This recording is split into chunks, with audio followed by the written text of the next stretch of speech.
মাই বুঝে সন্তানের যার সন্তান হারাইছে সে বুঝে। পুলিশের গুলি কেড়ে নেয় সন্তানের প্রাণ। হাহাকার আর শূন্যতায় প্রতিটি ক্ষণ কাটছে শহীদ মোবারকের মা জামেনা খাতুনের। মনের তো বুঝে পারি না।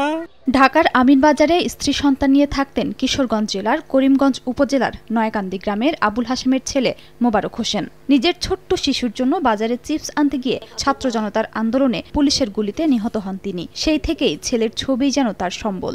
দেখতে দেখতে 6 মাস আমার পুত্রের তো কোনো মানুষের বিচার আসার বিচার তো আমি এখনো পাইতাছি না। মোবারকের মতো জেলার প্রতিটি শহীদ পরিবার এখনও শোকে বিহবল। দেশের জন্য নতুন স্বাধীনতা ফিরিয়ে আনতে গিয়ে অনেক শিশু হারিয়েছে বাবা, অনেক নারী হয়েছেন বিধবা। এসব পরিবার এখন অর্থকষ্টে মানবেতর জীবনযাপন করছে। অর্থাভাবে প্রয়োজনীয় চিকিৎসা করাতে পারছেন না আহতরা। স্বজনরা বলছেন এমন ক্ষতি পূরণ হবার নয়, তবু বেঁচে থাকার জন্য তাদের প্রয়োজন সরকারি সহযোগিতা। সেই সঙ্গে হত্যাকারীদের দৃষ্টান্তমূলক বিচারের দাবি তাদের। পুরো পৃথিবীটা লিখে দিল আমার ভিতরে যে আঘাতটা গেছে, কিন্তু যে কষ্টটা এটা কোনো দিন মুছবো না।